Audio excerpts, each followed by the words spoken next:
particular novel, so I can't get into it too much. Because this is really a novel about fathers and sons, and their relations and feelings for each other. But one thing for sure, there's no violence between fathers and sons. And though there may be intellectual argument and rebellion to some extent, but there's no violence, and of course there's total encouragement. It's funny, I was just coming up here. I don't think this cough drop's helping me. The water doesn't benefit me. That's too bad. I don't have a glass I can pour that. This is not doing it for me, kid. Where's the waste basket? Is there a drinking fountain out here? I'll be right back, okay?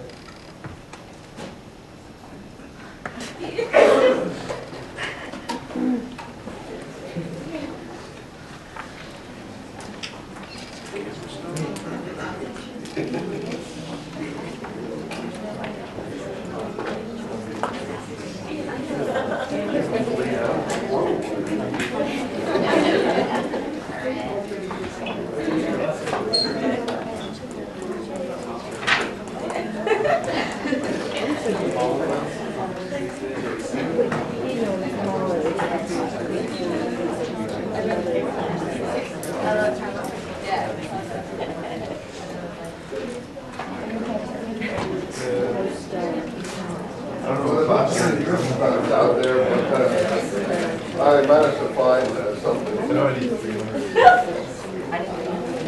All right, laugh. So I'm up here. I often listen to NPR, and a guy was doing a survey of a high school in Fremont, California, which is very minority dominated. Maybe I'll have to open the door for that human. Very minority dominated in the sense that it's not Anglo majority, whatever, Anglo may be the wrong word. I don't like to use color-coded words, so we'll use the word Anglo. Because I don't know what color means, and I don't think people are really the color they're designated as anyway. We should have some color called pinkos or tanos or, I don't know, there are all kinds of hues, but I've never seen a white, so I don't even know what those people look like. The day I see a white, I'd like to have one pointed out to me, you know. But in any case, there's various hues. So we'll use the word Anglo. So this is not Anglo-dominated. And so, being up there in the sort of, what's that called, that belt up there in south of San Francisco, the Silicon Valley area, there's a lot of people from Southeast Asia there. You know. So here's basically an inner city school that everyone wants to get into because it's so academically, insane. And there are groups of Southeast Asian people, East Asian people, so-called Indian, if you want to call them, groups, and everyone is like super achievers to the point if they don't achieve, they go home and their parents don't give them dinner even, and so on and so forth. And they were doing a survey of the kids in this place, and they're, the Anglos are trying to get into the school. So it's so like highly thought of and so on. So if a kid doesn't achieve, their parents don't give them dinner or something like that to punish them, but they don't beat them up or anything like that. So I mean, and some of the people from Asian background were complaining about how tough their parents are on them, but they weren't rebelling or, getting violent about it in the school or something like that, because the I hate to say tortures, but the tortures, you want to use it like that, there are tortures in the Chosen book too, were more subtle than that, and far more spiritual or intellectual, if you want to call it that. But that's just a good example of what's going on even here in California among cultural people of cultural different backgrounds. So it was interesting to hear that because of the rap generation and so on, the racial stereotypes had actually increased in this school. Everyone was identified by who their race was, but it was a kind of, and there were even mixed. If you were a mixed person, then you were called a mixed person in this school. I don't think this is like Southern California so much.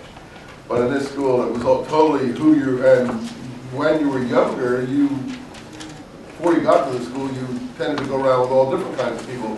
But at this school, if you went out with people who were not of your own cultural, ethnic group, then you were really in some sort of a problem area.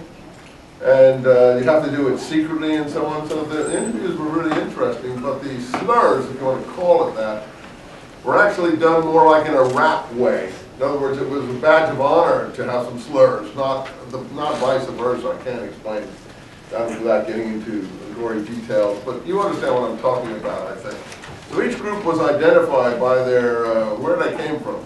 Korean, Chinese, Indian, Japanese, Jewish, Afro-American, you know, so on and so forth. And there was no Anglo majority at this school at all, but it was extremely high achieving school. So I say that vis-a-vis the picture we're getting in this novel here.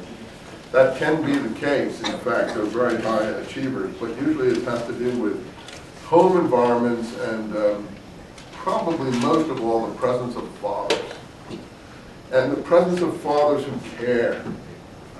And caring fathers, loving fathers. And I hope when you're parents that you take a lesson from the Chosen book and actually spoil your children. Don't torture your children in terms of physical punishment.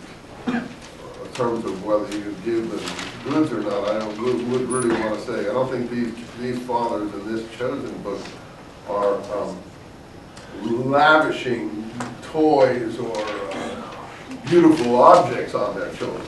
They're spoiling them in the sense that they care so much about them and are so interested in them, put it that they care so much about their welfare and what they will become and how they will get on in life and how they can help them and so on. And that's the whole conflict in this book, what these people are going to do in their lives and achieve. And I think a lot of groups can relate to that. So I hope that Chosen book, I've given it a good build-up because I think you'll find it really, I just feel bad that I don't have the time I probably need, but the students in this class usually really like that book, which is why I hesitate to throw it off. So I will have a question on it, but basically it'll be more or less semi-optional in the sense that depending on how far we cover it, okay?